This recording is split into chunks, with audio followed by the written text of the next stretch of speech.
अब खबरें विस्तार से। उत्तर प्रदेश में विधान परिषद की 5 सीटों पर 8 बजे से वोटिंग जारी है।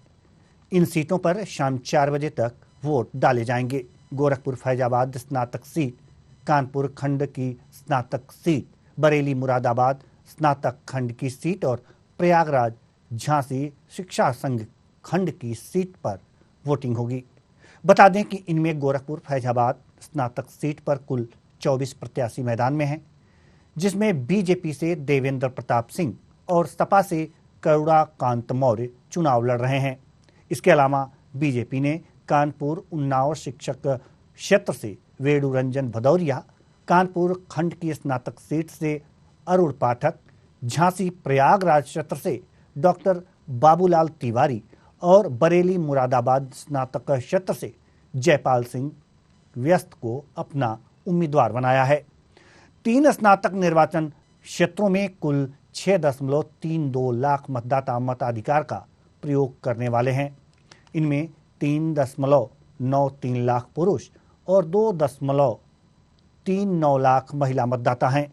इसके लिए 826 मतदान स्थल बनाए गए हैं। वहीं 2 शिक्षक निर्वाचन क्षेत्रों में और कुल 53.92 हजार मतदाता अपने मताधिकार का प्रयोग करेंगे। इनमें 35,000 से अधिक पुरुष और 18,000 से अधिक महिला मतदाता हैं। इस पर अधिक जानकारी के लिए हमारे साथ विभिन्न संवाददाता जुड़ेंगे और उनसे हम बातचीत करेंगे। लेकिन सवाल यहाँ पर यह है कि ये जो वोटिंग जारी है, उत्तर प्रदेश की विधान परिषद की 5 सीटों पर 8 बजे से वोटिंग शुरू हो चुकी है, जारी है। इन सीटों पर शाम 4 बजे तक वोट डाले जाएंगे। गोरखपुर फैजाबाद स्नातक सीट, कानपुर खंड की स्नातक सीट, बरेली मुरादाबाद स्नातक खंड की सीट और प्रयागराज झांसी शिक्षा खंड की सीट पर वोटिंग होगी। बता दें कि इनमें गोरखपुर फैजाबाद स्नातक सीट पर कुल 24 प्रत्याशी मैदान में हैं, जिसमें बीजेपी से देवेंद्र प्रताप सिंह, यानी कि गोरखपुर फैजाबाद स्नातक सीट से बीजेपी ने देवेंद्र प्रताप सिंह और सपा से करुणा कांत मौर्य चुनाव लड़ रहे हैं। इसके अलावा अगर जो बात की जाए, बीजेपी ने कानपुर उन्नाव शिक्षक क्षेत्र से वेणु रंजन भदौरिया, कानपुर खंड की स्नातक सीट से अरुण पाठक, झांसी प्रयागराज क्षेत्र से डॉक्टर बाबूलाल तिवारी और बरेली मुरादाबाद स्नातक क्षेत्र से जयपाल सिंह व्यस्त को अपना उम्मीदवार बनाया है।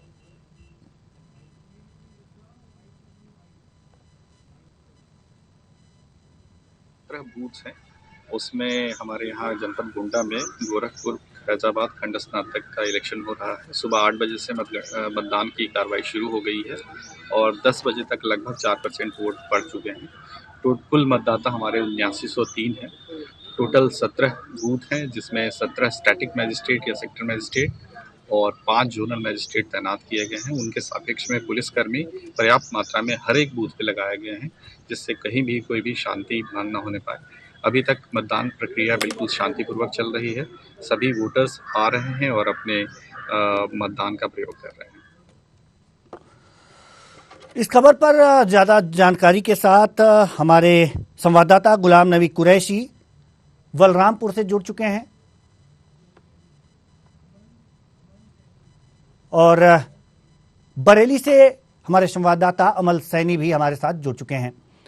जी गुलाम नबी, हम आपसे जानना चाहेंगे कि इस समय वोटिंग की प्रक्रिया चल रही है, क्या स्थितियां हैं अभी?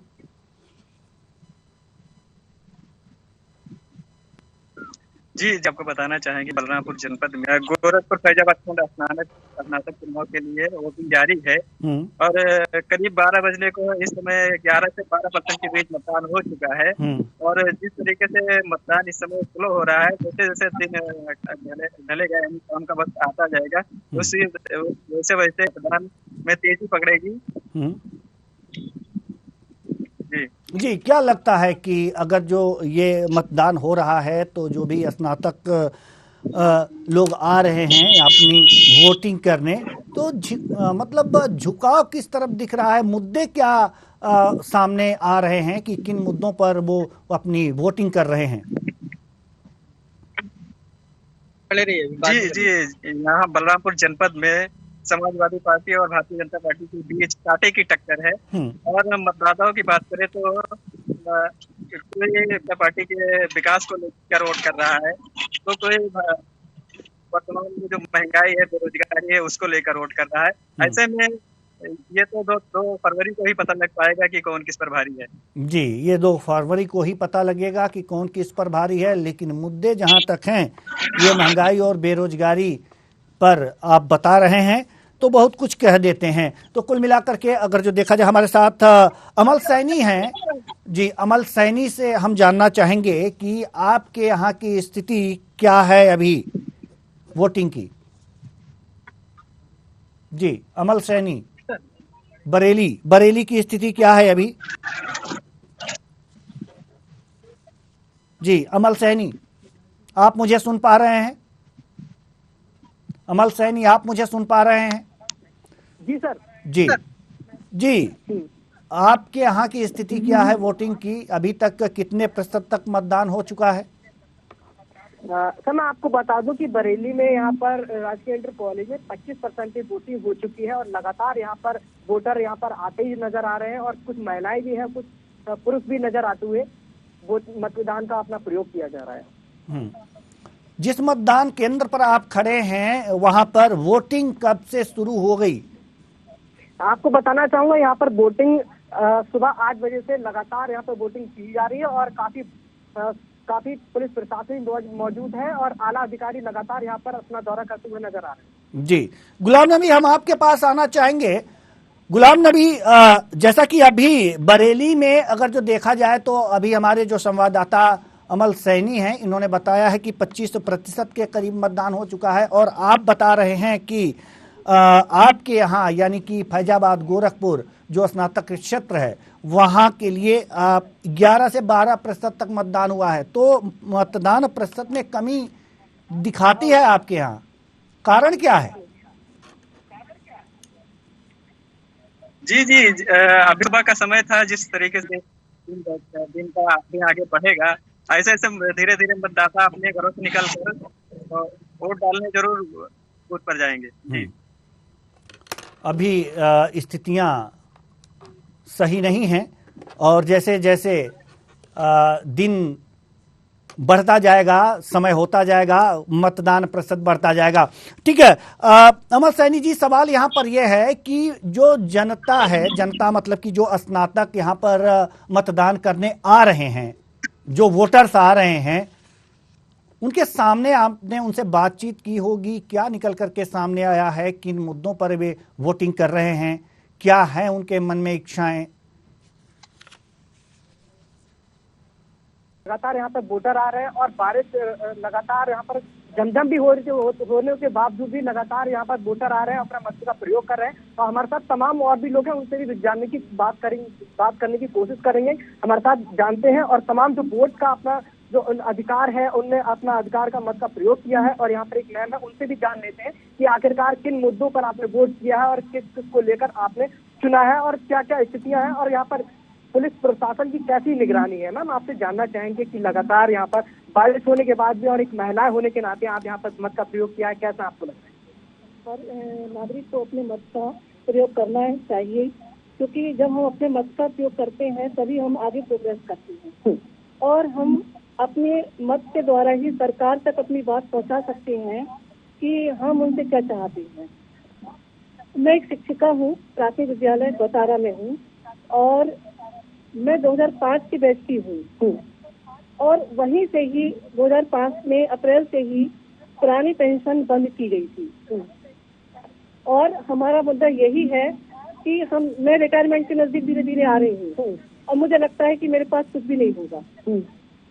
तो मेरा मुद्दा ये है कि ये जन जन तक खबर पहुँचे, ये सूचना जानी चाहिए कि हम जो सरकारी सेवा में हैं और जिनको पुरानी पेंशन नहीं है वो आखिर ऐसे ही रिटायरमेंट के नजदीक आ जाएंगे, फिर उनके पास लास्ट में क्या होगा? ना ही उनके पास कोई जो है फंड इकट्ठा हो रहा है और रिटायरमेंट आप जानते हैं कि जब आप सेवा में, सरकारी सेवा में होते हैं तो आपकी इतनी जरूरतें होती हैं कि आप उसके लिए सेविंग नहीं कर सकते। एक पुरानी पेंशन ऐसी होती थी, जो इंसान ये सोचता था कि हम बूढ़े होंगे तो हमारे पास एक धरोहर होगी और हमारी सेवा होगी, हमारे बच्चे हमारा साथ देंगे। ये बताइए आज हम क्या उम्मीद लेकर आगे बढ़े? हमारी पुरानी पेंशन नहीं है। मैं रात दिन ये सोचती हूँ कि मैं रिटायर होंगी, फिर मेरा आगे क्या होगा। मेरे पास कोई सेविंग नहीं है, चलिए इतनी सेविंग नहीं कर पा रहे हैं हम। मैम अगर शिक्षा की बात करेंगे तो क्या लगता है कि यहाँ पर शिक्षा का कैसा यहाँ पर रह रहा है, और शिक्षा की लगातार यहाँ पर बात भी की जाती है और जिस तरह लोग निशाना भी साध रहे हैं, तो कहीं ना कहीं प्रशासन की और कहीं ना कहीं सरकार की कहीं ना कहीं कमियां नजर आ रही हैं आपको?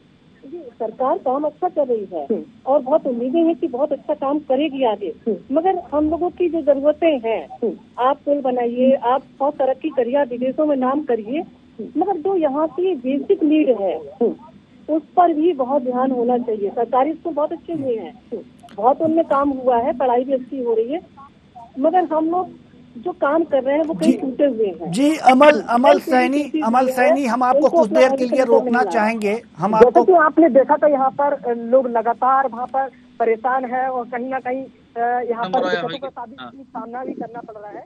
और देख सकते किस तरह का यहाँ पर पुलिस प्रशासन भी नजर आ रहा है, लगातार यहाँ पर वोटिंग की चीज आ रही है और जिम बारिश होने के बावजूद भी महिलाओं। ठीक है अमल सैनी, हम आपके पास पुनः आएंगे। आप कुछ लोगों से और बातचीत करिएगा और उनसे जानने का प्रयास कीजिएगा कि वो किस मुद्दे पे अपना वोटिंग कर रहे हैं।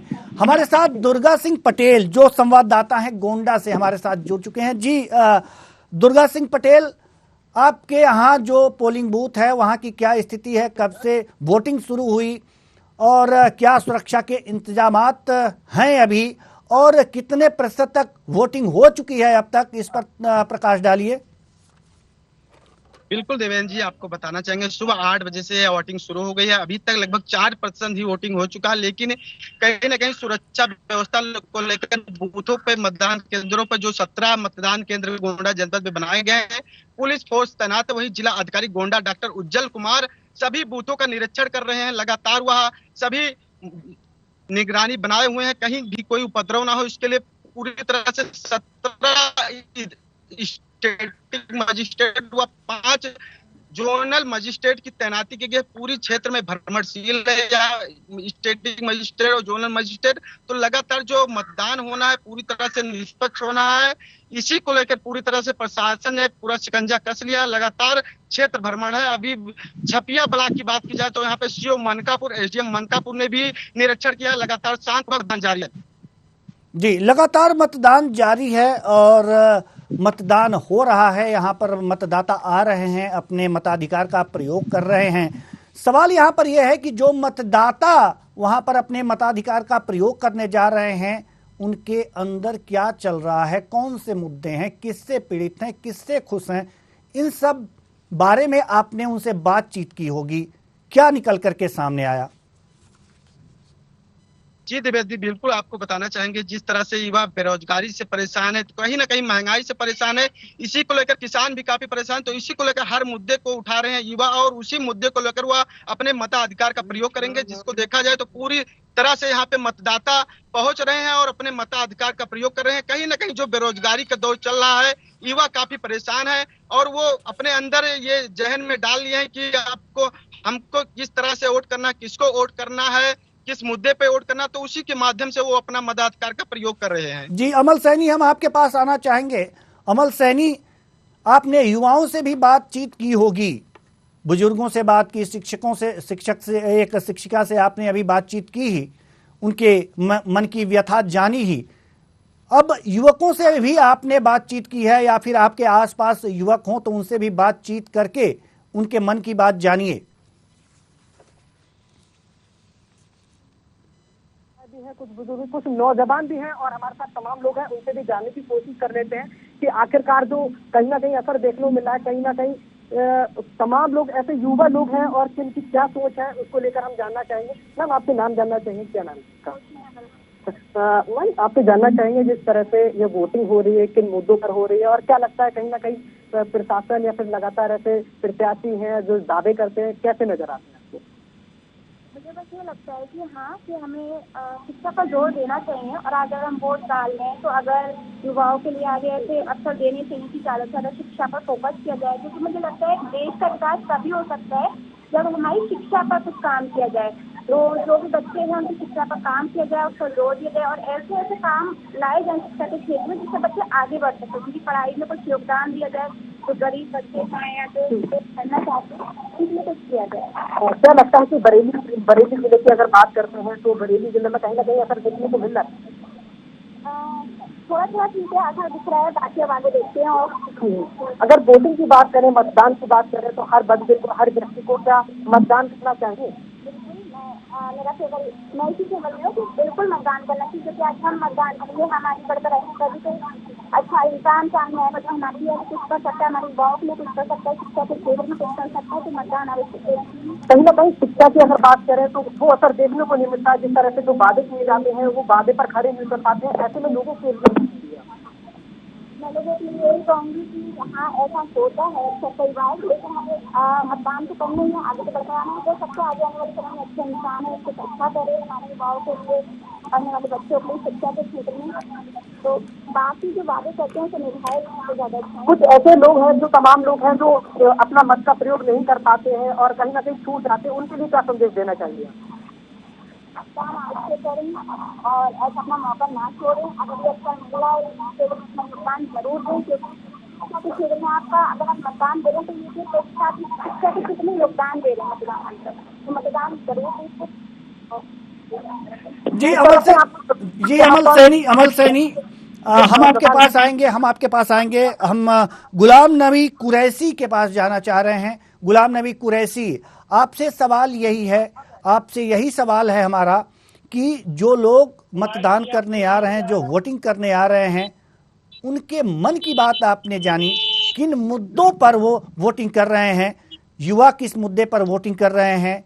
जो रिटायर्ड हैं वो किस मुद्दे पर वोटिंग कर रहे हैं? जो शिक्षक हैं वो किस मुद्दे पर वोटिंग कर रहे हैं? इन लोगों के मन की बात आपने जानने का प्रयास किया होगा, बताएं। देवेंद्र जी, आपको बताना चाहेंगे कि जो युवा है नौजवान, वो बेरोजगारी को लेकर वोट कर रहे हैं, और जो शिक्षक हैं और जो उम्रदराज लोग हैं वो बेरोजगारी और महंगाई को लेकर वोट कर रहे हैं। ऐसे में हमने कुछ लोगों से बात की और उनसे जाना, तो उनका स्पष्ट कहना था कि बेरोजगारी और महंगाई जिस तरीके से हावी हो रही है, ऐसे में हम उस मुद्दे को लेकर वोट कर रहे हैं। जी, बेरोजगारी और महंगाई के मुद्दे पर वोटिंग हो रही है। जी गुलाम नबी, सवाल आप से करेंगे इसके बाद, लेकिन इससे पहले हम जाना चाहेंगे दुर्गा सिंह के पास, जो गोंडा से हैं। दुर्गा सिंह जी, सवाल आपसे ये है कि आप यहाँ जिस पोलिंग बूथ पर हैं वहाँ सुरक्षा के क्या इंतजामात हैं? बिल्कुल देवेंद्र जी, बताएं चाहेंगे आपको सुरक्षा व्यवस्था को लेकर पूरी तरह से यहाँ पे स्टेटिक मजिस्ट्रेट भरमरशील है, और साथ ही पुलिस कर्मियों की ड्यूटी लगाई, किसी भी तरह का उपद्रव ना हो, किसी भी तरह का अशांति ना फैले। इसको लेकर आप मेरे पीछे भी देख सकते होंगे किस तरह से सुरक्षा व्यवस्था तैनात है। कहीं ना कहीं जो ये मतदान होना है शांतिपूर्वक होना है, इसी को लेकर पूरी तरह से जो प्रशासन है अलर्ट है, और मतदान कराने में जुटी हुई कोई मतदाता को कोई परेशानी ना हो, कोई लुभावना न दे पाए, इसी को लेकर पूरी तरह से यहाँ पे चप्पे चप्पे पे पुलिस फोर्स तैनात है। हर मार्गों पे पुलिस फोर्स तैनात है, कहीं भी किसी को कोई परेशानी ना हो और निष्पक्ष होकर अपने मताधिकार का युवा प्रयोग कर सके। जी दुर्गा सिंह, सवाल यहाँ पर यह है कि जो भी बूथ बने होते हैं उसमें कुछ संवेदनशील होते हैं, कुछ अति संवेदनशील होते हैं। तो संवेदनशील और अति संवेदनशील बूथों की संख्या कितनी है, और वहां पर जो अति संवेदनशील बूथ हैं उन पर सुरक्षा के क्या इंतजामात हैं? बिल्कुल, देखा जाए गोंडा में तो 7 बूथ संवेदनशील है, और पूरी तरह से वहां पे व्यवस्था, जो सुरक्षा व्यवस्था है, पूरी तरह से कड़ी सुरक्षा। इसमें कहा जाए कोई परिंदा पर नहीं मार सकता जो अंदर है। तो इसी को लेकर पूरी तरह से हर स्थानों पे चप्पे चप्पे पर पुलिस फोर्स तैनात है। और संवेदनशील अति संवेदनशील की बात की जाए तो सभी जगहों पे जो सुरक्षा व्यवस्था है पूरी तरह से यहाँ पे जिला कई डॉक्टर उज्जवल इसकी खुद मॉनिटरिंग कर रहे हैं, लगातार सभी बूथों पर रहे हैं, वहां का जायजा ले रहे हैं कि क्या व्यवस्थाएं हैं, जो भी व्यवस्थाओं में कमी पाई जाएगी तो उनके खिलाफ सख्त कार्रवाई की जाएगी। इसी को लेकर लगातार भ्रमणशील है और जायजा लेते नजर आ रहे हैं। जी अमल सैनी, हम आपसे भी वही सवाल करेंगे कि आपके यहाँ कितने संवेदनशील बूथ हैं, अति संवेदनशील बूथ कितने हैं और उस पर सुरक्षा के क्या इंतजामात हैं? अमल में रख रही है और कहीं ना कहीं जो वोटर आ रहे हैं उनकी अच्छी देखभाल में लगी हुई है। और जिस तरह से कोविड को लेकर और मास्क को लेकर यहाँ पे तमाम लोग हैं, जिनको लेकर अच्छी व्यवस्था को लेकर और अच्छे लगातार यहाँ पर पुलिस प्रशासन, एसपी ट्रैफिक से लेकर पीयू से लेकर तमाम आला अधिकारी हैं। और जिस तरह से देखा जाए कि वहाँ पर कमिश्नर जहाँ पर यहाँ पर तमाम लोग और भी लोग यहाँ पर आते हुए नजर आ रहे हैं, कहीं ना कहीं अपना एक दौरा कर रहे हैं, उनको कड़े निर्देश दिए जा रहे हैं। और यहाँ पर बात करेंगे कि कड़ी निगरानी, तो कहीं ना कहीं कैमरे की भी अच्छी निगरानी रखी जा रही है। बहुत बहुत धन्यवाद तीनों संवाददाता, हमारे अपने अपने क्षेत्र से जो वहां पर वोटिंग हो रही थी उसका जायजा लिया और उसके बारे में बातचीत की। बहुत बहुत धन्यवाद तीनों संवाददाताओं का।